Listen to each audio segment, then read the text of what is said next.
जय श्री राधे सभी मित्रों को हमारे YouTube चैनल में आपका बहुत बहुत स्वागत है। तो आज की वीडियो में हम जानेंगे हमारे गुरु महत्व क्या है, गुरु महिमा क्या है और हमारे जीवन में कितने प्रकार के गुरु हमें धारण करने चाहिए तथा किस प्रकार हमें शिक्षा प्राप्त करनी चाहिए अर्थात एवं गुरु के साक्षात्कार से एवं गुरु धारण करने से हमें क्या होगा और गुरु के जीवन के अनुसार चलने से हमारे जीवन में क्या बदलाव आते हैं और जन्म से मृत्यु तक हमें किस प्रकार जीवन निर्वाह करना है, गुरु के शरण में रहकर हमें किस प्रकार नाम जप करना है, इस विषय पर चर्चा की जाएगी।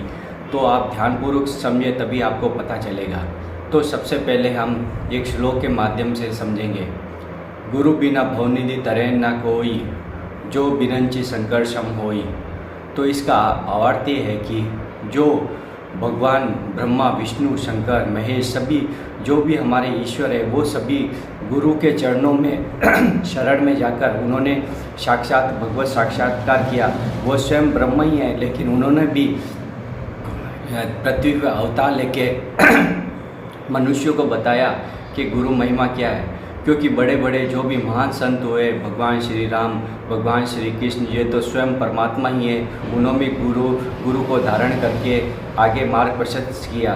तो केवल ये हमें सिखाने के लिए इन्होंने किया कि गुरु कितना ज़रूरी है। सबसे पहले तो हमारे माता पिता सबसे बड़े हमारे गुरु होते हैं। माता पिता की शिक्षा हम बचपन से लेते हैं। माता पिता हमें चलना फिरना सिखाते हैं, खाना पीना सिखाते हैं। उसके बाद में आ गई हमारी शिक्षा।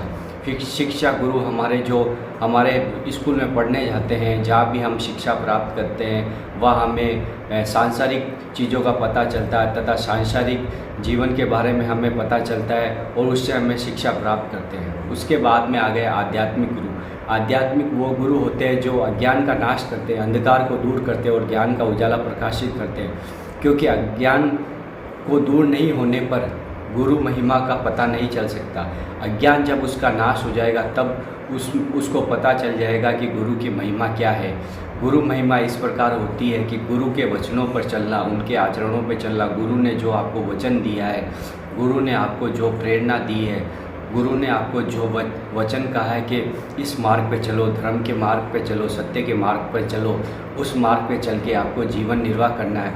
उसी से आपकी आध्यात्मिक, शारीरिक, मानसिक उन्नति हो ही जाएगी। क्योंकि गुरु बिना आप जीवन भवसागर से पार नहीं कर सकते। तो एक छोटी सी कहानी के माध्यम से समझेंगे। जैसे एक माता पिता अपनी छोटी बच्ची को शुरू से ही खाना पीना, बोलना सब सिखाते हैं। जैसे उसको रसोई घर में भेजा और उसने आटा गूंदा और खाना बनाया, तो सब उसको प्रेरणा किससे मिली? माता पिता से। माता पिता ने उससे शिक्षा दी तो वह बच्ची आगे भविष्य में जाकर अच्छा काम करने लगी, गृहस्थ जीवन निर्वाह करने लगी। उसके बाद में एक और भी कथा के माध्यम से समझें। जो महाराज जी ध्रुव थे, उन्हें पिता की आज्ञा तो नहीं मिली, लेकिन उन्होंने नारद मुनि को अपना गुरु मानकर उनसे साक्षात्कार किया तथा उनकी प्रेरणा पे चले तो उन्होंने भगवान को भी प्राप्त कर लिया तथा भगवान की गोद में जाकर बैठ गए। भगवान ध्रुव जी इतने बड़े महान संत हुए कि आप विश्वास नहीं करते, वो साक्षात परम ब्रह्म स्वरूप हो गए। क्योंकि उन्होंने जो गुरु बनाए नारद जी को, उनकी शिक्षा पे चले तथा उन्होंने मोह बंधन जाल को काट दिया, भवसागर को पार हो गए। तो इस मनुष्य जीवन में आपको चाहिए, अगर शारीरिक, मानसिक उन्नति, आध्यात्मिक उन्नति, जो भी उन्नति आपको करनी है तो पहले तो आपको माता पिता का चरण स्पर्श करके उनके मार्ग पे चलना है। उसके बाद में आपको जो भी शिक्षा मिले अपने गुरु से शिक्षा प्राप्त करनी है। उसके बाद में आपको आध्यात्मिक स्तर पे आके गुरु बना के उनके वचनों पे चलना है। गुरु जी ने जो आपको मंत्र दिया है, दीक्षा दी है, नाम दिया है, उस नाम का रटन करें। श्री राम कृष्ण हरि जो भी आपके इष्ट हैं उस नाम का रटन करने से आपकी बुद्धि शुद्ध होगी, मन पवित्र होगा और काम, क्रोध, लोभ, मोह, मद, मत्सर ये नहीं आएंगे। आप हमेशा अपने मन को देखिए, आप अंदर की आत्मा को देखिए, मन में आपके क्या क्या विकार आते हैं। किसी से द्वेष भावना तो नहीं है, किसी से राग भावना तो नहीं है, क्योंकि ये सब बंधन के कारण है। किसी से आप राग रखते हैं, द्वेष रखते हैं, किसी से मोह रखते हैं, किसी के कामना की पूर्ति के लिए काम का प्रादुर्भाव होता है, किसी के ऊपर क्रोध करते हैं। तो ये तीनों नरक के द्वार हैं। नरक के द्वार से बचिए और भगवान नाम का जाप करिए। क्योंकि भगवान नाम के जाप से क्या होगा, आपके मन बुद्धि में वो प्रभु खुद स्वयं आके जिब्या पे बैठ जाएंगे तो आपके सभी विकार दूर हो जाएंगे। मनुष्य मारा मारा भटक रहा है, लेकिन उसे शांति प्राप्त नहीं हो रही, आनंद प्राप्त नहीं हो रहा। तो आनंद कहाँ से प्राप्त होता है? आनंद प्राप्त होता है प्रभु की स्मरण से, नाम से।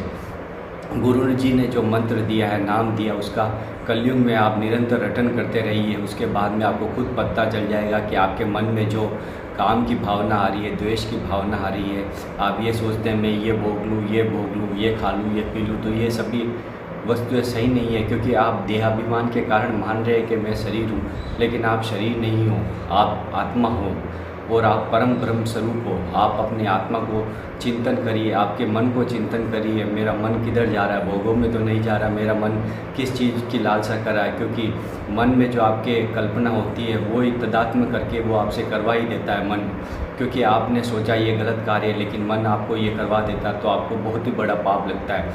तो आप मन की चालों को समझिए तथा अपने निरंतर नाम जप करिए, उससे आपका मन पवित्र हो जाएगा और बुद्धि शुद्ध होगी।